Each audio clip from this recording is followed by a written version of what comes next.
Not going to be able to see us, but that's all right. Does that matter? Should we just go? All right, we're live. Welcome back to part 3 of our Facebook Live series on stress and stress management. Hopefully everyone that's been watching this week has got something out of our previous 2 presentations where we've touched on what stress is, good and bad stress, and then more recently this week how exercise can impact your stress levels and help to manage it. So for today, what we're going to be going through is just some other strategies and some other lifestyle factors that impact your stress and your stress levels, but also some potential strategies that you can use outside of exercise to help manage your stress levels throughout the day and throughout the week. So I think we'll just get straight into it. Go straight into it, yeah. So the beauty of what we're going to cover today, the same as what we did on Wednesdays, these are all things that are very much within our own control, which is probably the main thing to see as well. We're not touching on things that are sort of unattainable by anyone. You know, things like our sleep and diet are things that we can all address individually, and it's going to be hopefully really beneficial for you all to gain a better understanding of what an optimal control of those things and how that can help you manage your stress yourself. So the first thing we're going to touch on and the influence it has on our stress, and we've already mentioned this briefly throughout as well, is our sleep. So before I jump into too much detail here, it is important to note that Tom and Dan have previously done a Facebook Live series on sleep as well. So if you want any more information around the role that sleep plays on your overall health, as well as some sort of tips and tricks on how to, I suppose, get a better night's sleep, please go for a bit of a scroll and watch those videos again, as they were super informative and no doubt will help you all get a better night's sleep. But in terms of sleep in relationship to our stress, there's a very, very direct relationship between the two. So what we've discussed at length is the role that the HPA axis and the role that cortisol plays in our stress. And our HPA axis actually plays a big role in managing our sleep-wake cycle, or our circadian rhythm as well. It does this because it, I suppose, manages how much cortisol is being secreted at any one time. So this will often peak at about 9 a.m. and it's often at its lowest around midnight, or that's what a typically normal ideal response is. Naturally, what we do know is that when we're stressed, we're going to secrete more cortisol, which can often interrupt this sleep and wake cycle. So when we wake during the night, this is often the result of like pulsating like cortisol secretion, I would suggest, which is then often followed by in a normal, I suppose, response, our parasympathetic nervous system, or our rest and digest based nervous system, kicking in to temporarily, I suppose, inhibit the cortisol secretion so it can be back to a level where we are, I suppose, able to get to sleep again.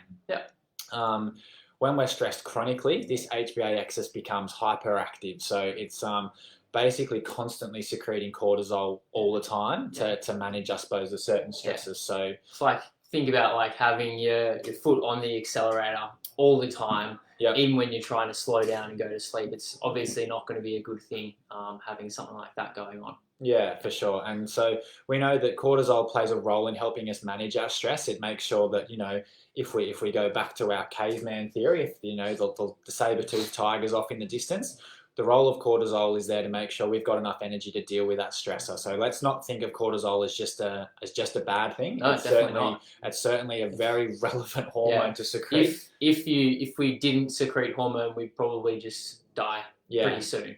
So it's pretty important, but not too much. We secrete it all the time anyway. There's always a level of cortisol there. We just want to make sure that we've got the right amounts all the time as well. So if our, like I mentioned before, if our HPA axis is just pedal to the floor the whole time, we're secreting too much cortisol, which can have a significant impact on our sleep. So another thing that often happens in relation with that increase in cortisol is an increase in another hormone called corticotropin releasing hormone. And what this can do in the acute phase is actually, I suppose, increase the EEG sort of frequency of our sleep. So there's more brain activity, which can make it more difficult to sleep. If you want more information around all the brain activity that happens in your sleep, please do go back and have a look at those Facebook Live videos on sleep. So if we have, I suppose, decreases in our shortwave sleep, this can cause, I suppose, lighter sleep, lots of waking. And this is probably one that we can all maybe relate to, like if we're a bit nervous before like a game of sport for Tom and I, or before an exam, or catching a flight the next morning or something like that. Yep. So yeah, catching a flight is probably the perfect one. We've all probably had the one where we've woken up 8 times during the night thinking, oh, is my alarm gone off yet? So, And so this is one we can probably all relate to in some capacity. What we don't want for this then is for it to become chronic, which can lead to happening all the time, for every situation, every day. Yep. So very normal to be a bit anxious around catching a flight or before a game of sport or an exam or something like that. But all the time leads to, I suppose, decrease of our REM sleep, decreased sleep duration, which can then obviously cause more stress. So it's quite a vicious cycle in that regard. So if we end up then having, I suppose, sleep deprivation, this can, I suppose, increase more and more cortisol again. The vicious cycle just continues. It's getting stuck in a bit of a downward spiral when you get caught up with poor sleep, leading to more stress, leading to worsened sleep, leading to more stress. So definitely would recommend, especially the third video that we did on sleep, where we touch on some strategies that people can incorporate to help get a better night's sleep. And please, if you are struggling with sleep, get in touch with one of us, because we've got a good resource sheet that we can give out to you with a few tips and tricks along the way as well. Absolutely. So, and it influences everyone. Our sleep's so important for our overall health, and it plays a huge role in our in how we manage our stress. And certainly, I think that if people find that they are stressed, if you can, I suppose, implement some of those things that Dan and Tom spoke about a couple of weeks ago, I think that's going to go a long way to helping you sleep better. It's going to help you manage your stress better, and it's all in all just going to be a much nicer outcome for you, instead of getting caught in that vicious cycle where it's just a bit of a spiral effect with sort of no light at the end of the tunnel, which we obviously want to stay away from. So that's certainly, like I said, with regards to our sleep, please go back if you want, I suppose, those tips and tricks, watch those other videos. But now we're going to move on to discussing, I suppose, the role diet plays in our stress too. So much like sleep, what you're eating in your diet is going to impact stress levels, but stress can also impact on what you're eating as well. Many people you may have experienced this yourself. People often respond to stressful times or situations by eating. I know I've probably been guilty of this in the past. I think probably everyone has. But again, when it becomes a part of your habits and your routines, that's where you can come into some trouble. So we know that stress-induced eating causes weight gain. And the stress, it's chronic stress itself, so elevated cortisol levels causes fat deposition, particularly around your midsection as well. And you might be thinking, well, why specifically around your midsection and around your organs? Well, there's actually an evolutionary reason for that, and that fat around your organs is easily broken down into fatty acids that can be used for energy for your organs, which in the past has been adaptive and crucial for survival. If you need quick energy to get away from something, or if you haven't had something to eat for a long time, then it's going to keep you going. But nowadays that's not the case at all, and it just grows and grows and grows. So stress and stress eating can definitely impact on your weight and your weight gain and weight loss attempts as well.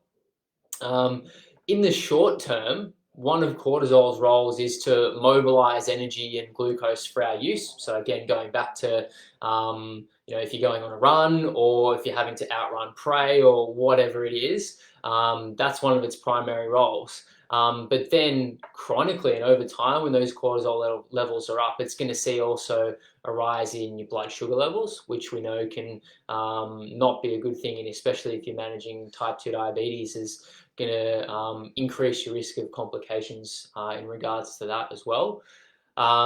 Jack just spoke about stress and sleep, and we know that as well as that, being chronically underslept leads to increased consumption of I guess comfort foods, if you want to call it that, which are typically high in sugar, high in fat, and that can often not be a good thing for health as well. I suppose to touch on that as well, like one thing that I suppose comes hand in hand with really consistent times around our sleep-wake cycle is consistent sort of meal times as well. Yep. So Yep.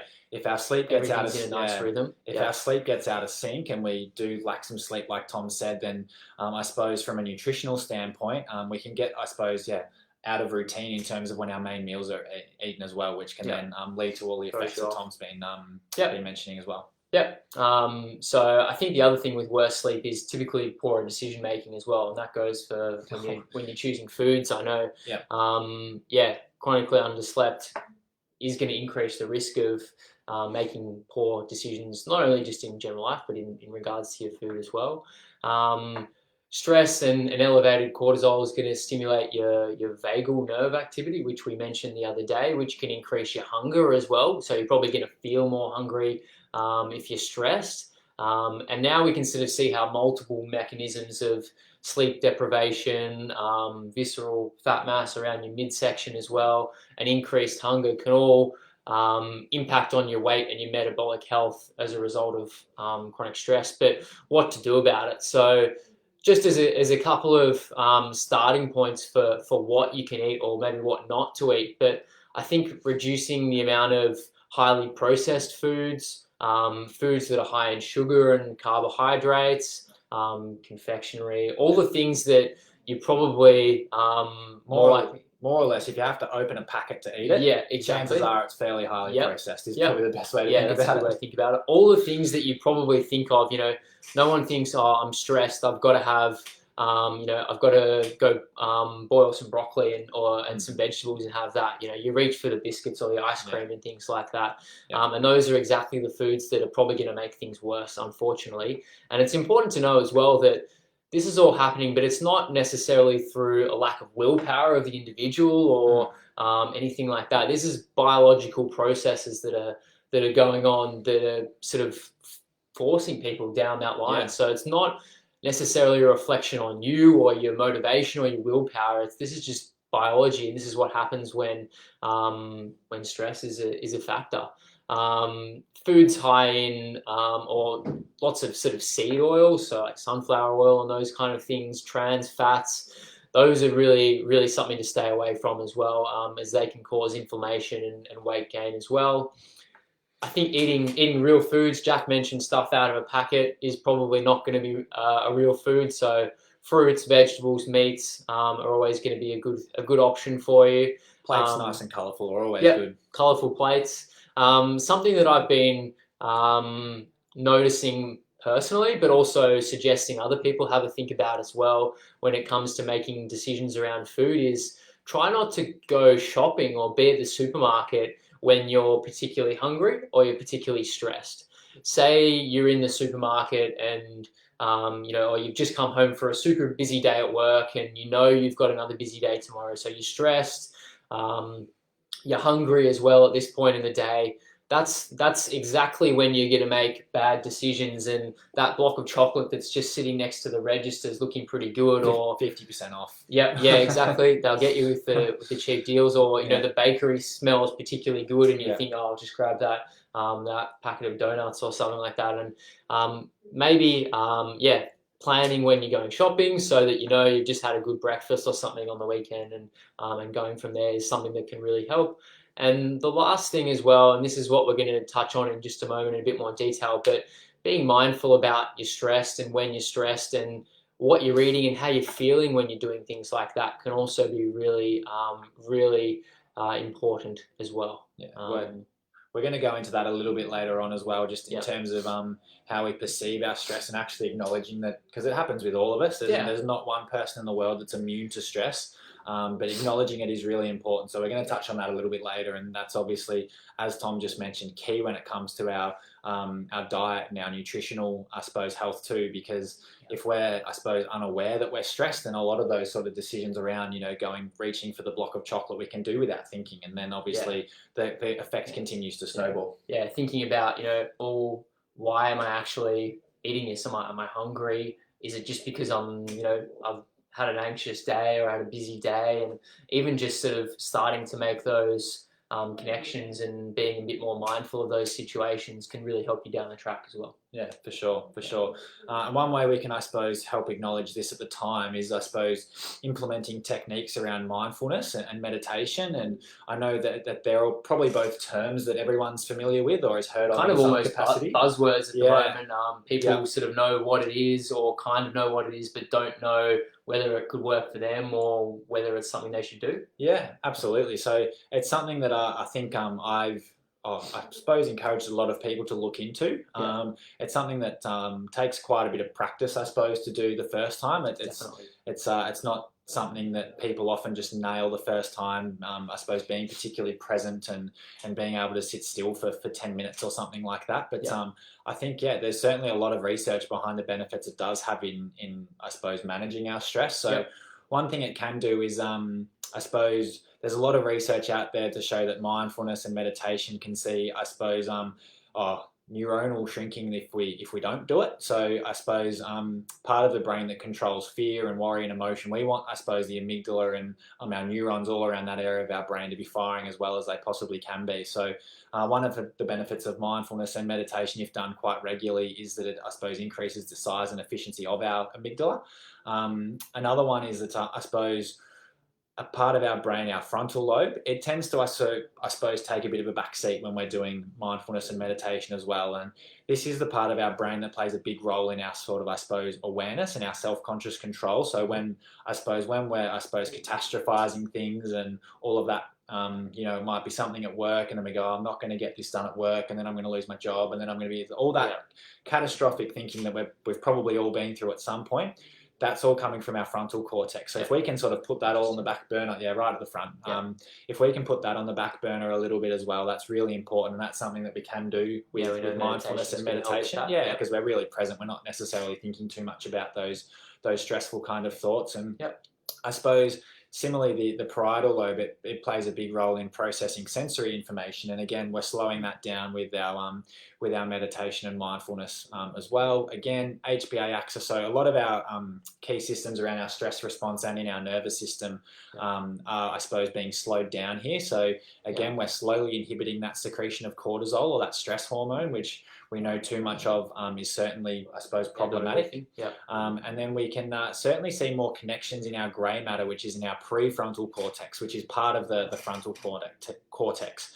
Goodness me, say that 5 times as fast as you can. So the part of the brain that's, I suppose, plays a big role in how we sort of function and reason and plan and think and string emotions together and things around short-term memory.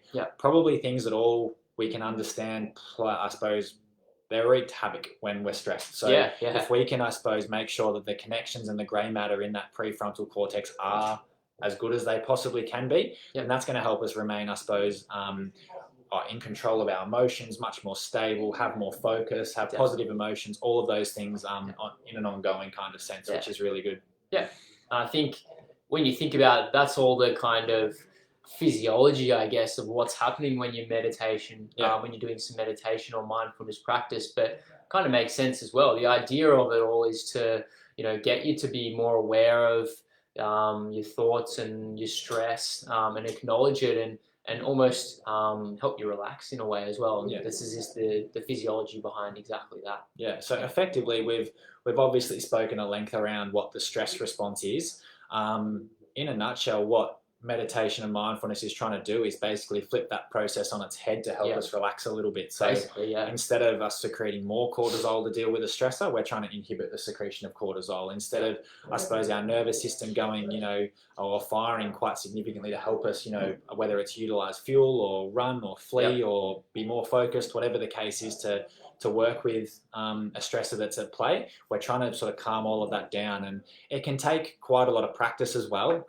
If we compare it to, say, like an exercise program, I think, Tom and I included, we've all done exercises at some point in our journey that we didn't get the first time, and it's really similar when it comes to our meditation and mindfulness as well. So I think one thing that a lot of people are, I've asked, have you considered doing meditation or do you do any mindfulness practice? And they said, oh, yep, tried it, hated it, didn't work. And the next question is usually, well, how long did you do it for? And I tried it a couple of times. And I think it's important to know the benefits of all this going in, because I think that's going to keep people motivated to try something like this. But it takes time. It's like expecting someone to become, okay, I want to learn the guitar. You can't expect to be good at playing the guitar after 2 lessons, or hit a golf ball, or do an exercise in the gym. You know, you're not going to get stronger after 1 week in the gym.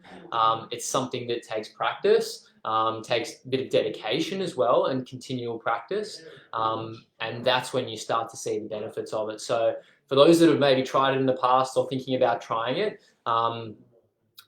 being sort of consistent with it and expecting that you're not going to be great at it straight away, but as you practice it and get better at it, you'll find a lot more benefit from it. Absolutely, and it's really accessible these days as well. So there's lots of apps on smartphones, things like Calm, Smiling Mind, Headspace. They're all apps that can help get you going. They have guided meditations there, so you don't have to do it independently. And they'll often have people, I suppose, that are there and they're helping people who are in that, I suppose, initial or beginning phase of their mindfulness and meditation, and they'll acknowledge that you might be stressed and your mind or your thoughts might wander while you are in that in doing that meditation, and that's okay. You can easily just take a step back, regather your thoughts, and I suppose become nice and centered and nice and present. And we just know that, like I said, if we can almost reverse that physiological response to stress, that's going to play a really key role in actually managing it down the line. And one thing I've actually been trying out recently, a sort of a 4-week mindfulness course through Monash Uni.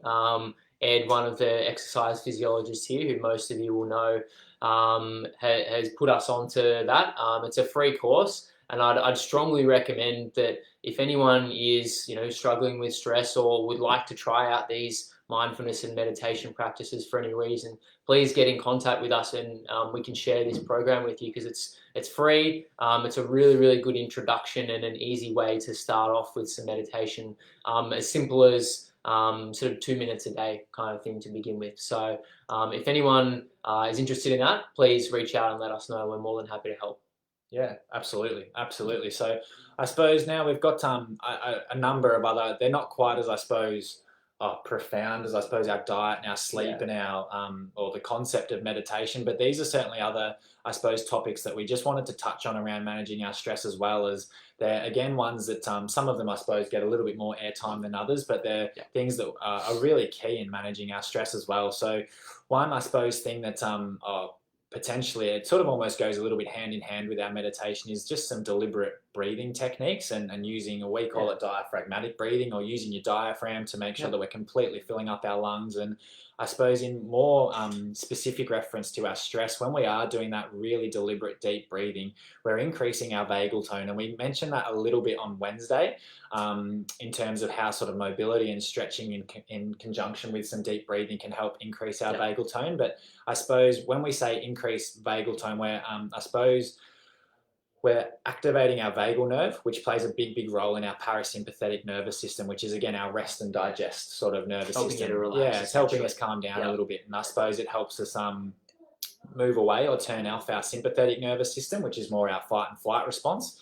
So there's a number of other health conditions and complications around our cardiovascular and metabolic health, which are associated with having really low vagal tone. So not being so good at activating that nerve. And sort of one easy thing that we can do to actually activate that vagal nerve is just really slow, deliberate, deep breathing. And the more, I suppose, we can activate that parasympathetic nervous system, that's going to play a big role in helping us relax and manage our stress as well. Yeah, perfect. Some other things to be considered when I guess managing stress is the one thing in particular is the role of social support. So emotional support as well. If you are finding you're struggling with stress or things like that, it's okay to reach out to family, friends. The guys here, we're always happy to have a chat and talk about it. But it's a really important step to sort of helping address your stress as well. There's a lot of evidence to suggest that a lack of social and emotional support is correlated with really high levels of stress and mental health complications as well.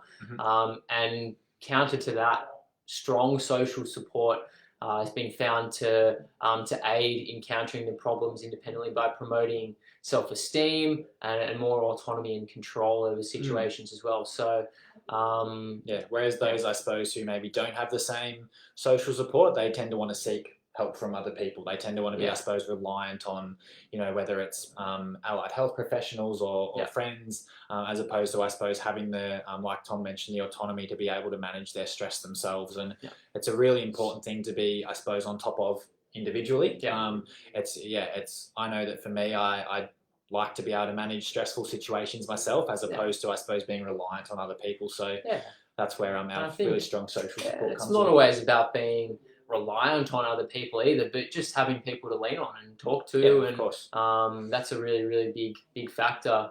We mentioned on the exercise front earlier how using your social support or getting family involved, for example, is really important. And same thing goes if you're trying any of what we've discussed today. Social support's going to help with your motivation to change and really help your progress, I think. Absolutely.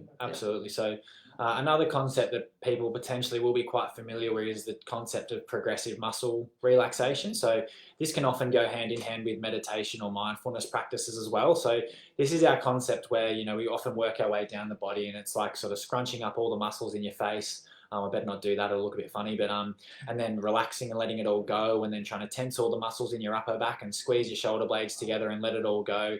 So this is a really productive way at releasing all of our muscle tension as well. Again, we're activating the parasympathetic nervous system, so our relaxing kind of nervous system, inhibiting some of the secretion of cortisol, minimizing the fight and flight response, helping us sort of calm down that way as well. So it's certainly another way that I think it's probably not a bad way for people to get into meditation as well, because it's a deliberate thing to practice. It can be a little bit easier to stay focused on those things. Probably less about focusing on your thoughts and more trying maybe a more physical way to practice meditation and mindfulness, but that might help if you're starting out. Another thing that can help to relax, just listening to some music that you like. It's sort of an indirect method of removing the focus of the stressful stimulus or stimuli. So popping on your favorite album, popping in your headphones, and just going for a walk. Great way to sort of stop thinking about all the stresses in your life and just focusing on the music. Upbeat music can aid concentration, give you a sense of optimism, and slower tempo music can optimize some different sort of slower brainwave activity, bringing on a sense of calm if that's what you're after as well. So the right kind of music is going to be up to you, but definitely has got a lot of benefits in helping to relax. Absolutely. So another thing that I've started talking to a lot of people about as well is, I suppose, actually removing, when we are stressed, our brain makes so many associations and memories, and they're forever there. They're hard to, once you remember something, it's not a case of, I'm just going to get rid of it and never think about it again. And doesn't quite work like that. One big association we always tend to make is that if we're in an environment where we're stressed, and so the best example of this is at our desk at work. So I think Tom and I are both pretty fortunate in that we don't often get too stressed at work, and I'll have significant workplace stress. But even I think in the clinic, you might have seen Tom and I duck out the back door briefly and go for a walk throughout the day, just to take ourselves away from the environment where there may be some stress associated. And this goes for people who work extensive hours at desk jobs as well. That can be it can be quite a stressful they might have a deadline coming up, and you actually your brain makes an association between the environment you're in and being stressed. So there might not necessarily be a stimuli that's causing you stress at all, but just simply by being at your desk, you're feeling stressed just because of where you are. So self-care is really important in that regard. When you've got your lunch break, get out and go for a walk. Actually remove yourself from that stressful environment, as opposed to just reiterating that association over and over in your head. And one thing I think that is probably a source of stress for a lot of people these days is your phone. And being on edge, anxious, waiting for the email to come through, or the text message, or constantly being bombarded with news items about daily case numbers and stuff like that. So there's been research to show that simply having your phone in the same room as you can sort of increase your stress levels and almost completely distract your focus as well. So if you're trying to read a book, but your phone's just there next to you, your focus on the book is going to be much less, even just because the phone is there, even if it was off. Doesn't make a difference. So maybe just putting your phone in a different room and spending an afternoon, whether it's outside away from it or doing something just away from your phone, is something I think a lot of people, myself included, absolutely can benefit from. And just take that, like you're taking yourself out of the stressful environment, you can just the same take stressful situations or items out of your life as well. And I think phone and computer is definitely a big one of those. Absolutely. So a little, something that I do that works really well for me is I do two things around my phone. Is one, that my phone is always on do not disturb. Yep. So basically, even if someone is trying to send me a message or something like that, my phone doesn't light up at all. I literally have to get to my phone and check it. So when I am reading a book, yep. I don't have my phone constantly dinging or anything like that at all. Yep. And the other thing is that I basically, barring a couple of like people trying to ring me or send me a message, I've turned all the notifications of all my other apps off as well. So yep. I literally, to get the update on Twitter each day of the COVID case numbers, I'd have to go into Twitter as opposed to you have to make a mindful decision to check that on your phone or check your emails or something like that. Yeah. So that's something that I've found that to be maybe like a halfway step between just putting your phone away altogether. It's something that works really well for me. So do not disturb and turning all your notifications off. You'll probably find that then there'll be a correlation between spending less time on your phone, which, like Tom said, can be correlated with stress too. Yeah. A couple of other things just to finish with. So another form of exercise, a couple of forms of exercise, so yoga and Tai Chi, often referred to as different kinds of meditation in motion. Again, same as the relaxation techniques. These are very focused attention to certain movements, and as such, your conscious thoughts move away from the stresses in your life. And you're more focusing on how you're moving and how you're moving in a particular way, how you're breathing as well. So that can be something that a lot of people find quite beneficial. Absolutely. Another really simple one is submerging yourself in warm water, so having a bath.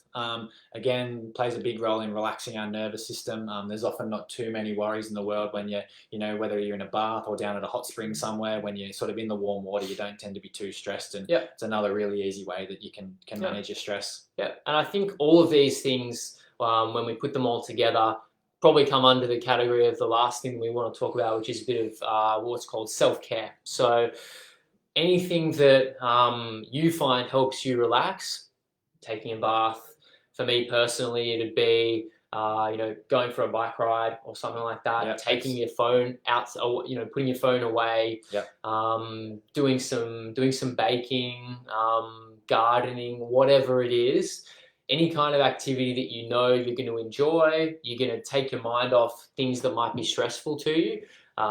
Is always a really, really good thing, and you're just going to have to discover that yourself. We can't really help you too much about what's going to work, but hopefully what we've covered today and in the previous videos can help you figure that out for yourself a little bit as well. Absolutely, and we're more than happy to talk to you about that in greater detail in here as well, or send us an email to, I suppose, give you other potential sort of tips and tricks that might work for you there as well. So the very last thing we want to touch on is, I suppose, the perception of our stress. So this is a really key one, because I suppose if we can actually change how we perceive our stress, we can, I suppose, ensure that the stress response is only acute and that sort of healthy stress response, and doesn't turn into a chronic sort of stress response. So remember, we've spoken about, I suppose, all of the positive impacts on stress. So being more alert, better decision making, all of those kinds of things. So it's important to note that with those, the body doesn't dictate between what's a good and bad sort of stress response. It just gives us the resources to cope with whatever the stressor is. So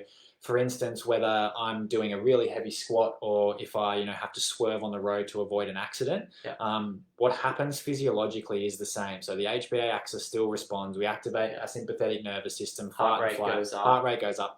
It's all the same, but obviously how we perceive those two things is very different. So I'm not going to think I'm in danger when I'm doing a squat. You're not having, you're not worrying about the squat later that evening. No, of course. So whereas with the car, if you're in a near incident in the car, you might be thinking about that later in the day. Yeah, so they're two completely separate examples, but I suppose, if we bring it down to sort of one example and how we could interpret it quite differently would be something. So we had Nicole, who had a big exam coming up recently, and it's Tom and I both had to do that exam previously as well, and it's quite a confronting exam, and it would probably be enough to overwhelm quite a lot of people. It's effectively 18 months worth of study all crammed into an hour and a half exam basically, and Nicole didn't see it as an overwhelming or not having the ability to cope. She just saw it as a challenge.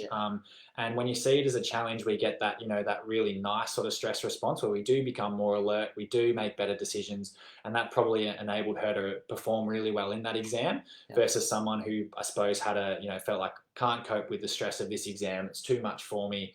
As such, they probably made poor decisions with their study in the exam itself, and probably, in essence, didn't perform quite as well. So, in terms of how we, perceive a stressor as well, looking at it as like a challenge, whether if it's a deadline at work, or having the house clean in time for your extended family to come over, it just helps us actually get that nice stress response where we actually become more alert, make better decisions. We might focused, all of those things, as opposed to feeling overwhelmed, and that can certainly play a big role in how, I suppose, like I said, limiting the chronic element of that sort of stress response where we're, I suppose, doing all of those things, whether it's HbA being put to the floor non-stop, cortisol being secreted non-stop, our fight and flight response being there the whole time. We want to try and obviously limit that as well, because that can lead to some adverse health outcomes, as we've discussed now at length over the last 3 videos.